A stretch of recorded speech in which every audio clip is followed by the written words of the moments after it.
Euh, Bonsoir, Madame Nadine. je pense que cette épreuve m'a enseigné, comment justement que la vie va t'enseigner là. Et il y a un point sur lequel Monsieur Fosso avait insisté. Il s'agissait de ne pas perdre de temps sur une question. Tenez compte du fait que vous avez 60 secondes. Donc, s'il arrive que pendant l'épreuve, vous traitez, vous avez l'impression de ne pas trouver la réponse, il serait idéal de sauter la question, même si elle semble a priori facile, de la sauter et de passer à autre chose. À la fin, vous pourrez y revenir, que de perdre tout un temps sur une question que vous pensez qui semble facile en fait. Bref, on va commencer par la question A, où il s'agissait de effectuer la différence entre ces deux expressions. Aujourd'hui, comme on n'a pas assez de temps, je vais aller assez vite. Donc, une méthode de faire, une façon de faire, parce que j'ai dit, il existe plusieurs façons de faire, sera de faire la différence entre les deux expressions en commençant par le chiffre le plus adroit. 6 moins 8, cela ne se peut pas. J'emprunte une dizaine, donc ça fait 8. La dizaine que j'ai empruntée, je ramène à 1. 3 moins 4, ça ne se peut pas. J'emprunte une dizaine. 13 moins 4, ça fait 9. Je rembourse la dizaine empruntée. 18 moins 9, 9. Euh, 4 plus 1, 5. 14 moins 5, 9. Je rembourse la dizaine emprunté. 1 moins 10, ça ne se peut pas. 1 moins 10, ça ne se peut pas. J'emprunte une dizaine, ça fait 11 moins 10 qui fait 1. Je saute l'étape où il s'agissait d'ajouter, vu que 10, c'est de l'unité ajoutée à la dizaine, je saute cette étape. Et du coup, comme vous pouvez le voir, la réponse donne 1,9998 qui peut être arrondi à 2 et je ne sais pas s'il y a une erreur sur l'énoncé, mais ça ne correspond à aucune des réponses données ci-dessus. S'il vous plaît, madame, euh, Oui, je crois que j'ai fait une méthode. Bon, j'ai eu une petite méthode par rapport à cet exercice. d'accord, je t'écoute. Donc, je suis passé par un changement de variable. Ici, à l'équation B, on a 48,29. Et ce qui suit, c'est 48, 38. En haut, on a 48, 31 et 48, 36. Donc, j'ai posé 48, 29 égale à x. Ça, c'est ce que j'ai posé. Comme c'est égal à x, j'ai mis x en facteur, un facteur de x. Donc, 48 égale à x, en fait. Je vous laisse écrire. Comme Mhm. ça. Oui, oui, c'est ce que j'ai fait. Maintenant, pour avoir 48, 38, il me fallait ajouter, il me Sur fallait, ton épreuve, tu as 48, 38 ou tu as 48, 31. j'ai 48, 31 sur mon épreuve. Ok. Je peux continuer, madame, ou bien? Ah, ça va. En fait, je comprends. Le Oui, point oui, ici, c'est mis pour la multiplication, c'est pas mis pour comme chiffre de virgule, c'est ça. oui, oui, c'est la multiplication, en fait. Ah, ça va, désolé. En fait, euh, vu qu'en anglais, la virgule, c'est le point, j'ai Ah, je vois, je considéré vois, que je la vois. virgule, Je vous... c'était la virgule. Et du coup, c'est pour ça qu'il n'y avait pas de réponse. Mais sinon, je comprends. Merci pour la vigilance. Qu'en français, la virgule, le point, c'est, en français, la virgule, c'est la, bref, le chiffre décimal, c'est la virgule en français. Bref, j'ai travaillé en anglais. En anglais, c'est le point, en fait. Merci pour ta remarque. Donc, donc, on a A moins B. Euh, merci pour ta remarque. Donc, je peux poser le changement si, donc, 48, 38, c'est X plus 19 plus 9, c'est ça.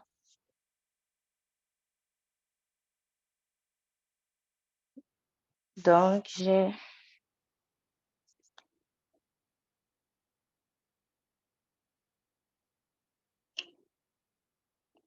j'ai B qui est égal à X facteur de X plus 9.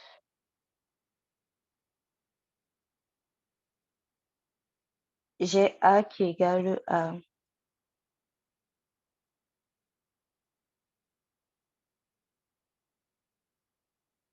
X plus 2.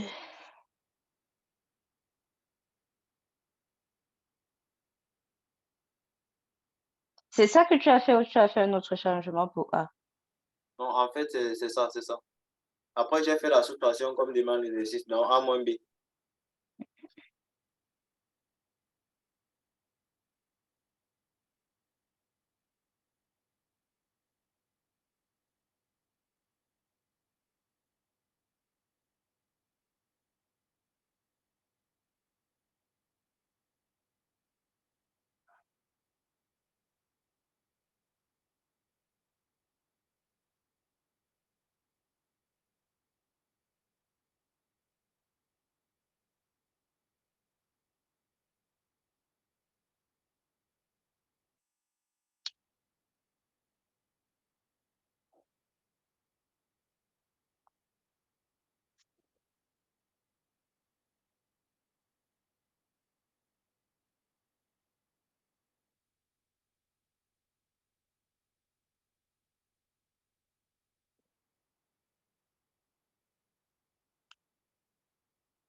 A. Ici, c'est A moins B. A, c'est le deuxième et B, c'est le... C'est vrai que je vais vite, mais je pense que vous êtes en train de voir. Oui, oui. Ça donne 14. X. Ça a donné 14 en fait. J'ai l'impression qu'on a plutôt fait l'inverse. C'est plutôt le premier là qu'on devait faire moins X facteur de X plus 9. Ça donne Je 14. reprends. Ce que tu as développé là donne 14. Exactement 14. Non, monsieur, ça donne moins 14 chez elle, dans son développement. C'est parce que j'avais Le fait moins l'inverse. devait entrer. Ça entre dans la phrase. Elle a plutôt pris B à la place de A. C'est ça qui donne moins 14. Hmm. Là, maintenant, c'est bon, le C'est- développement va donner.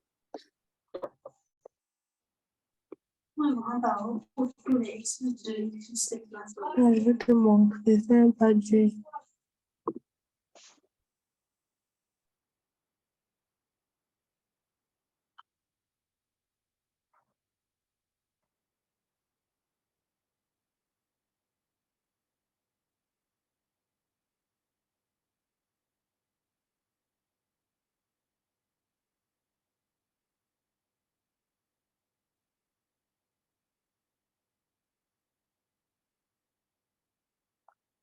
Quatorze.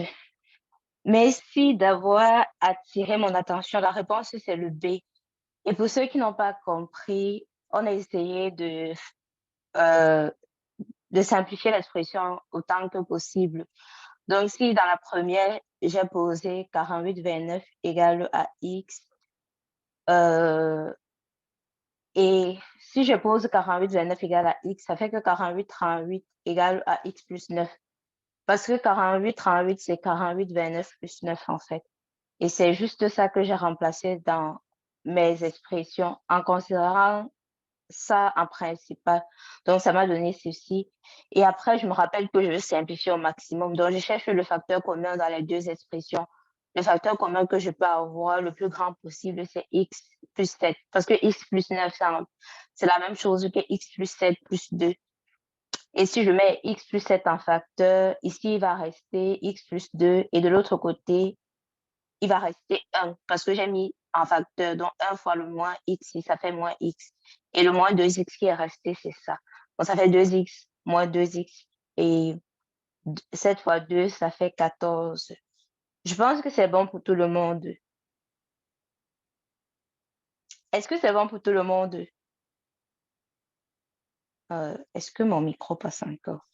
C'est bon, madame. Oui, madame, c'est bon. OK. Et justement, ça attire mon attention. Si, par exemple, cette épreuve était en français, pour quelqu'un qui a fait le système anglophone, il va considérer le point comme la virgule.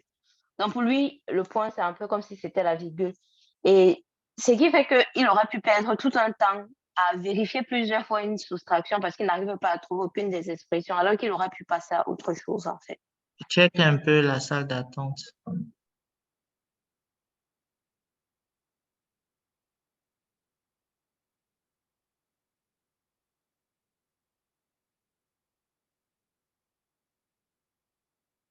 La deuxième expression, on essaye toujours de chercher les raccourcis. Mais vu que c'est une expression, on essaye de la résoudre en partant du plus petit au plus grand. Ceci, 2 moins 1 sur x, c'est la même chose que 2x moins 1 sur x.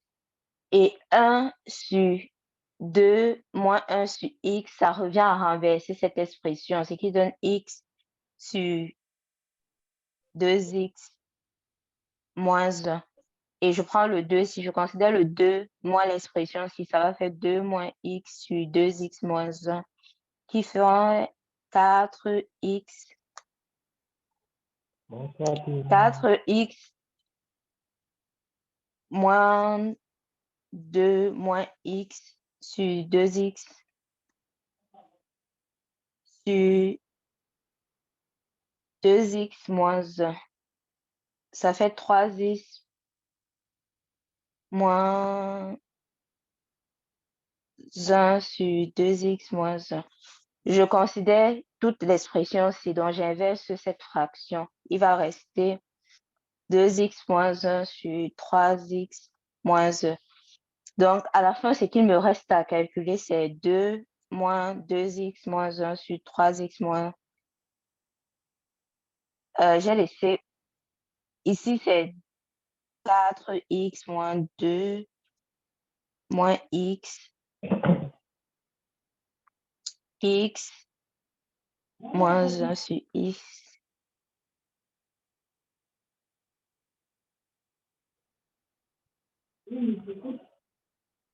J'ai laissé un 2 en route. 3x moins 1. 3x moins 2.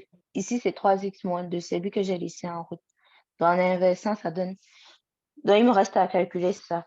Et quand je regarde toutes mes solutions, je vois qu'il y a 1. Donc, je peux détacher le 2 si en 1 plus 1 moins 2x moins 1 sur 3x moins 2. Et si je remets tout au même dénominateur, ça fait 1 plus 3x moins 2 moins 2x plus 1 sur 3x moins 2.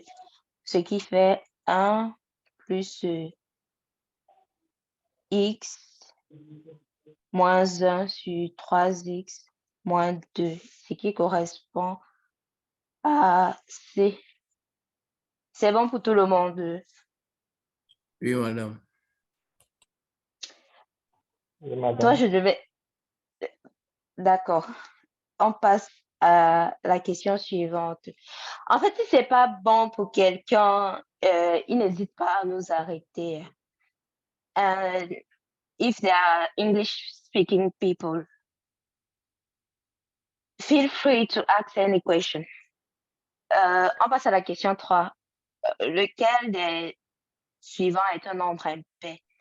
On garde en tête qu'un nombre impair, c'est un nombre qui peut se mettre sous la forme 2p plus 1.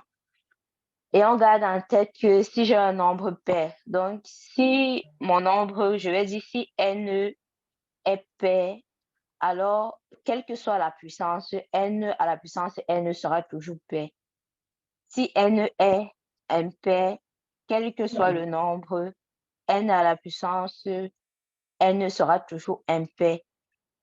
La somme d'un nombre pair, bref, je vais appeler nombre pair, et je vais appeler nombre impair NIP. La somme d'un nombre pair plus un nombre impair va toujours donner un nombre impair. C'est facile à démontrer et ceux qui ont besoin, je vais démontrer, mais je ne vais pas démontrer maintenant. On garde en tête que factoriel, c'est la multiplication de tous les chiffres jusqu'à 2 fois 1 factoriel. Donc, on se rend compte que quel que soit le factoriel de n, ça peut toujours se mettre sous la forme 2p. Parce que ça veut dire que le factoriel de n est toujours pair. Parce que j'ai dit, si un nombre impair peut se mettre sous la forme 2p plus 1, si un nombre impair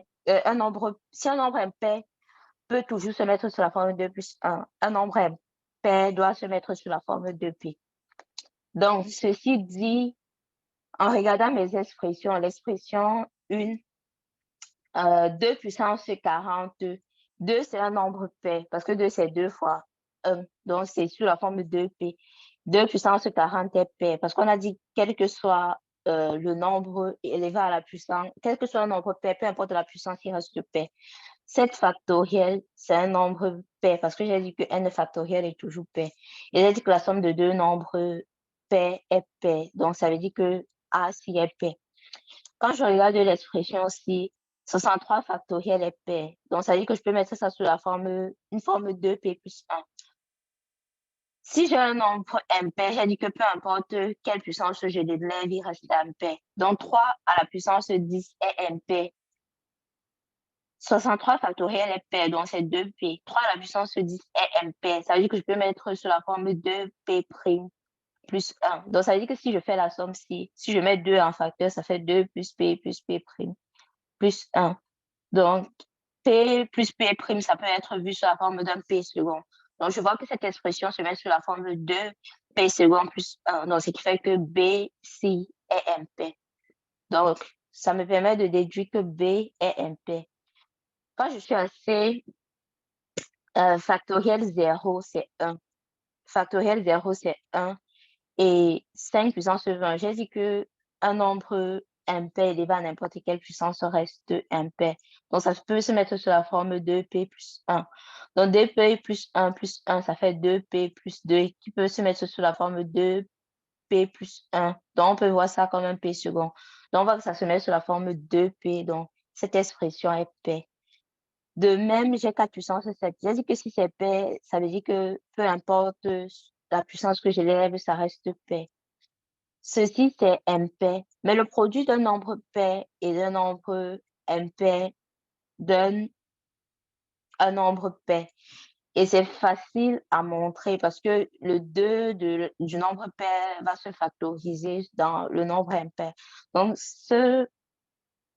cette expression est pair plus la somme d'un nombre pair, ce qui fait que D est pair. E11 factoriel, je dis peu importe le factoriel, c'est pair. 9 est pair. La somme de deux nombres pairs est pair. Donc, ça fait que l'expression aussi est pair. Donc, la réponse juste, c'est le C.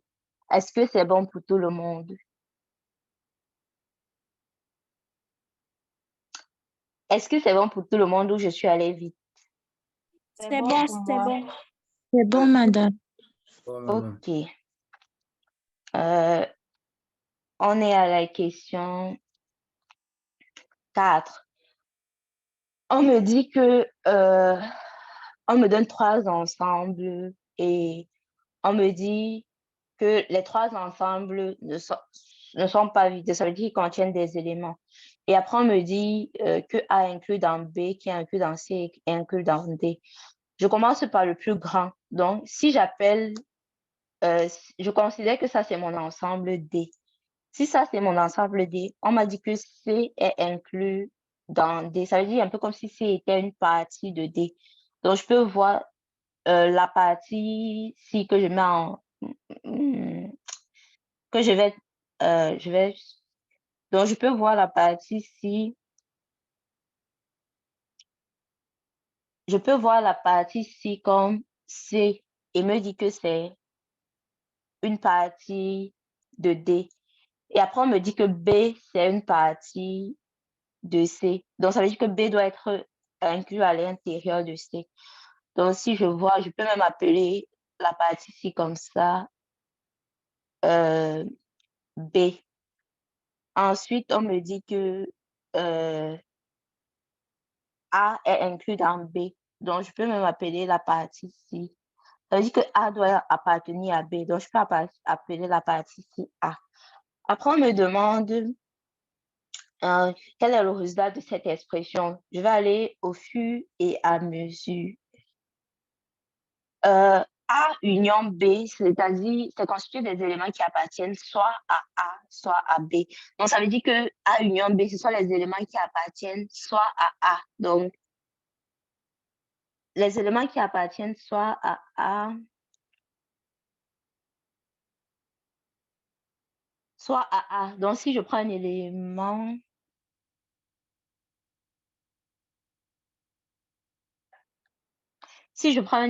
il appartient à A union B, ça veut dire qu'il appartient soit à A, donc ça donne ça, soit il appartient à B. Tout B, c'est ça. Donc, avec ça, je vois bien que A union B me donne B. Donc, je peux dire que A union B, c'est B. Après, on me dit C moins B. C moins B, c'est l'ensemble des éléments qui appartiennent à C et n'appartiennent pas à B. Donc, si je cherche les éléments qui appartiennent à C et n'appartiennent pas à B, voici C. Les éléments qui appartiennent à C n'appartiennent pas à B, c'est ces éléments. Donc, et maintenant, donc ça, je peux dire que c'est C moins B. Et après, on me demande maintenant l'intersection, donc A union B inter C moins B. Ça veut dire les éléments qui doivent appartenir à A union B et à C moins B. Comme j'ai dit que A union B donnait B et que C moins B donnait la partie C, comme on voit, il n'y a pas d'intersection.